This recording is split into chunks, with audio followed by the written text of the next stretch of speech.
Bismillahirrahmanirrahim. Assalamualaikum warahmatullahi wabarakatuh. Salam literasi untuk semua para guru hebat yang ada di Indonesia. Bertemu kembali dengan saya Suherman, guru pembimbing literasi di SDN Gantungan, Kecamatan Ibun, Kabupaten Bandung. Pada kesempatan ini, saya akan mempresentasikan hasil mereview dengan teknik paragraf AI, yaitu alasan, isi, dan hikmah.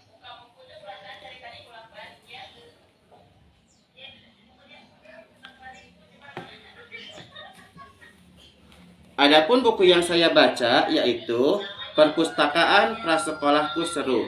Buku ini merupakan sebuah karya yang dihasilkan oleh seorang motherpreneur yang sangat multitalenta dan luar biasa hebat, yaitu Bunda Susan.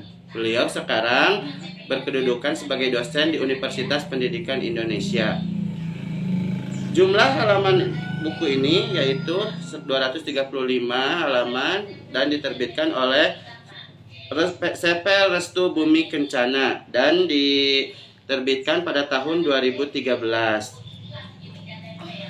Alasan saya memilih buku ini, yang pertama karena buku ini bestseller pada masanya. Yang kedua, buku ini saya dapatkan langsung dari penulisnya karena saya waktu itu mengikuti BIMTEK yang dinarasumberi oleh beliau dan saya berhasil menjawab pertanyaannya dan beliau memberikan buku ini untuk saya baca. Alasan yang lainnya yaitu sesuai dengan judulnya, saya berminat untuk mendirikan perpustakaan prasekolah di lembaga pendidikan anak usia dini yang tengah saya kelola pada saat ini. Buku ini memberikan banyak informasi tentang berbagai macam tata cara kelola perpustakaan prasekolah, ragam baca anak prasekolah, bagaimana memprogramkan membaca di perpustakaan prasekolah, dan yang paling menarik adalah tentang metode berkisah yang merupakan salah satu upaya untuk mengoptimalkan perkembangan dan pertumbuhan anak. Isi dari buku ini yaitu perpustakaan prasekolah sebenarnya sudah bisa diterapkan sejak bayi dalam kandungan. Pada saat usia 4 bulan, bacakanlah buku-buku secara bersuara dan berikanlah ilustrasi murotal Al-Quran atau musik klasik seperti Mozart. Hal itu dapat meningkatkan konektivitas neuron pada otak anak. Pada saat anak berusia 1 tahun, terus berikan buku-buku dan ceritakanlah cerita-cerita yang sederhana. Banyak anggapan yang menganggap bahwa anak di bawah usia 1 tahun tidak bisa mengingat apa-apa dan belum mengerti apapun. Namun anggapan itu salah karena sebenarnya respon anak terhadap cerita atau apa yang dia dengar dan dia lihat sangatlah besar, apalagi yang bersumber dari lingkungan sekitarnya. Nah, pada saat usia anak 2 tahun, maka segala sesuatu yang dia rekam, yang dia lihat, yang dia dengar, maka akan dikeluarkan melalui ucapan-ucapan yang sederhana.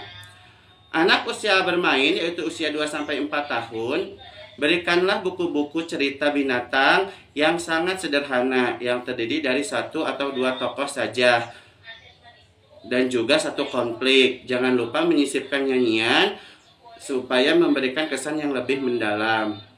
Kemudian anak usia 2-4 tahun, mereka sudah menyukai berbagai macam cerita binatang atau fabel, dan juga kisah-kisah heroik. Anak usia 7-12 tahun, mereka sudah mulai menyukai cerita-cerita yang bersifat petualangan, kisah-kisah nabi, dan para sahabat. Lalu kapan waktu yang tepat untuk bercerita atau berkisah? Bercerita atau berkisah sebaiknya dilakukan dalam waktu 5-7 menit saja, karena daya konsentrasi anak juga tidak lama.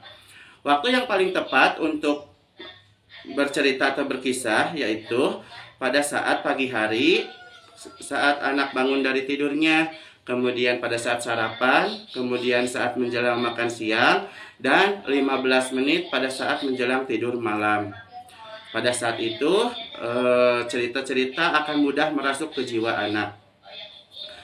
Manfaat bercerita atau berkisah sangatlah besar karena dapat meningkatkan konsentrasi anak sejak dini, dan dapat mengembangkan perkembangan bahasa anak. Selain itu, di dalam cerita terkandung berjuta hikmah yang dapat melembutkan akhlak perilaku baik kepada anak. Hikmah yang dapat diambil dari membaca buku ini yaitu anak adalah titipan dari Allah Subhanahu wa Ta'ala. Maka kita sebagai orang tua wajib memberikannya atau membekalinya dengan ilmu-ilmu yang bermanfaat dan membekalinya dengan berbagai macam kebaikan yang harus kita ajarkan sejak dini. Mengoptimalkan tumbuh kembang anak dapat dilakukan sejak anak masih dalam kandungan, agar terlahir generasi penerus bangsa yang sehat, cerdas, ceria, dan berakhlak mulia, juga tumbuh menjadi manusia yang hebat dan menghebatkan. Semoga Allah memberikan kita keturunan yang soleh dan soleha dan menjadi kebanggaan untuk kita, penyelamat di dunia dan di akhirat. Demikian yang dapat saya sampaikan. Mohon maaf atas segala kekurangan. Wassalamualaikum warahmatullahi wabarakatuh.